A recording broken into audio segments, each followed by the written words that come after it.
Sanjeev sir, बहुत बहुत शुक्रिया आज 1 जनवरी को हमारा साथ देने के लिए। और 2023 आपने क्या शानदार साल निवेशकों के लिए रखा। बहुत उतार चढ़ाव थे, लेकिन आपकी कॉन्फिडेंस, आपका इंटेलिजेंस बहुत काम आया। लोगों को आपने ढांढस भी बताया और देखिए हमने 2023 का अंत जो किया वो ऑल टाइम हाई के पास किया। तो 2024 की भी थोड़ी सी गणनाएं बता दीजिए, जनवरी मंथ की और थोड़ा उसके आगे पीछे की भी, और अपने शेयर्स भी बताइएगा sir.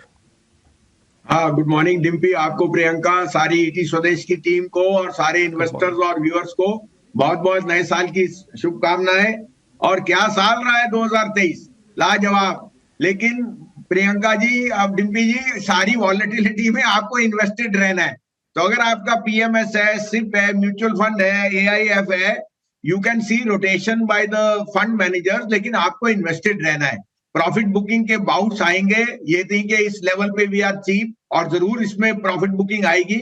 Second half of January में थोड़ी सी ज्यादा वॉलेटिलिटी आ सकती है। तो आपको अपने स्टॉक सिलेक्शन रखने हैं, लेकिन फेथ रखना है that be invested in India. जैसे सोने को आपने 50 साल रखा, कभी बेचा नहीं, उसी तरह से स्टॉक्स को भी आपको थोड़ा सा लंबा समय देना है अगर वेल्थ क्रिएट करनी है। वेल्थ ओवरनाइट नहीं आएगी। और वॉलेटिलिटी का तो मतलब ये है कि आपसे शेयर सस्ते भाव में लेने का।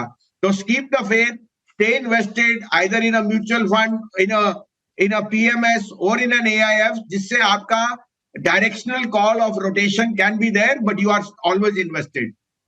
डिम्पी जी, एक चीज और आपको कहूंगा कि by the grace of God आपको दिवाली पे कहा था IEX 125.30 में, और वोडाफोन सबसे हेटेड शेयर 10.5-11, कल IEX 170 हो गया। जो आपको कहा था 180-85 से कम मत बेचना, और वोडाफोन 11.5, 22 रुपए का टारगेट उस पे कायम है। और इसका 175-80 के ऊपर अगर ये बंद हो गया तो 225 का टारगेट आ सकता है इन 2025-24। अब आपके लिए मैं दो तीन पिक्स भी दूंगा, आप कहें तो मैं शुरू करूं। बिल्कुल बताइए सर, बिल्कुल बताइए। तो Dimpy, I want to be with safety. थोड़े लार्ज कैप्स को मैं चूज कर रहा हूं और एक मिड कैप। तो मुझे सबसे पहले बहुत पसंद है Canfin Home. Canfin Home has transition into a fully tech play now. I mean head office technology से सारी डिसबर्समेंट्स हो रही है, विच वाज अ लैकूना कॉस्ट, क्योंकि कुछ एरेंट ऑफिसर्स ने थोड़ी सी मिस अप्रोप्रिएशन की थी।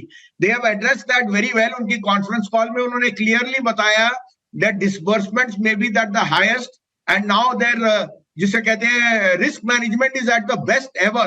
तो आई थिंक टेक्नोलॉजी प्लेटफॉर्म में, given the spate of new homes, ये शेयर में जो 850, 835 पहला लेवल है।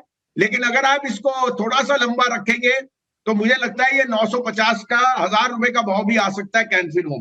दूसरा मेरा पिक है HDFC लाइफ। देखिए, insurance is the best proxy to like a fixed deposit, और एज यील्ड्स फॉल इनके लिए ट्रेजरी इनकम बढ़ेगी। साथ में जो ग्रॉस न्यू वैल्यू एडिशंस है वो IRDA के पेपर पे अभी कंसल्टेशन चल रही है on surrender value. I think ये HDFC लाइफ जैसा प्रीमियम स्टॉक में लेने का मौका है। 700 रुपए का टारगेट है, 628 का stop loss. Last but not least, मुझे विप्रो बहुत पसंद है।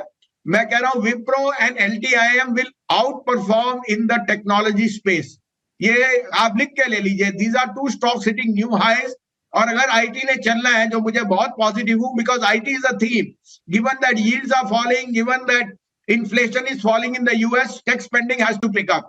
Wipro for 515, which is going to be an all-time recent high in 2 years, and LTIM, which I can look at 6600 also coming. दो मेरे इस साल के पिक्स हैं जो मैंने पहले भी कहे थे, 5 शेयर। अब मैं बोल रहा हूँ DCB बैंक, जो मुझे 200-220 का टारगेट दिखता है। DCB bank trades at 0.9 time price to book. Aga Khan group है जिसने अभी और कैपिटल डाला है, almost 100 crore at 137। It is the biggest play on two wheeler, three wheeler, that is the auto, and in agri and gold loan, and the book is doing extremely well, plus it is capital extra sufficient. और last but not least, मेरा favourite SW solar, जिसको मुझे लगता है इस साल बहुत ही ज्यादा सोलर गेन्स आएंगे, स्टडी सोलर गोल्ड गेन्स आएंगे। और अभी पेरेंट कंपनी से एक ऑर्डर भी नहीं, लेकिन बाहर से एक्सटर्नल ऑर्डर 2025 में 40,000 करोड़ के है। तो 750 का टारगेट उस शेयर में है। एज ए डिस्क्लोजर, ये 4-5 शेयर जो कहे हैं उनमें 2-3 हमारे पर्सनल पोर्टफोलियो में भी है और हमारे क्लाइंट्स को हम ये शेयर दिला रहे हैं। क्या बात है संजीव जी, बहुत बहुत शुक्रिया ये सारे स्टॉक्स डिस्कस करने के लिए। हैप्पी न्यू ईयर आपको भी। किसने सोचा था बाजारों में, अगर आप कुछ डेटा मैं चेक करी थी इंडियन मार्केट्स की, यूएस मार्केट्स की बात करें, स्टार्ट ऑफ द ईयर में जो बड़ी बड़ी ब्रोकिंग फर्म्स थी उनके क्या टारगेट्स थे और साल ने किस तरह से सरप्राइज किया। उम्मीद करते हैं 2024 भी एक दमदार साल रहे, बिल्कुल। लेकिन ये याद रखेंगे हम, जनवरी सेकंड हाफ में आपने भी कहा कि थोड़ी वॉलेटिलिटी देखने को मिल सकती है, लेकिन स्टे इन्वेस्टेड, बाजार में बने रहें, पोर्टफोलियो को टाइट पकड़ कर रखें। शुक्रिया संजीव जी आज समय देने के लिए, 1 जनवरी को हमारे साथ जुड़ने के लिए। पूरे साल जिस तरह से बने रहते हैं, 2024 में भी आपका गाइडेंस, आपका मार्गदर्शन हमारे व्यूअर्स को मिलता रहे।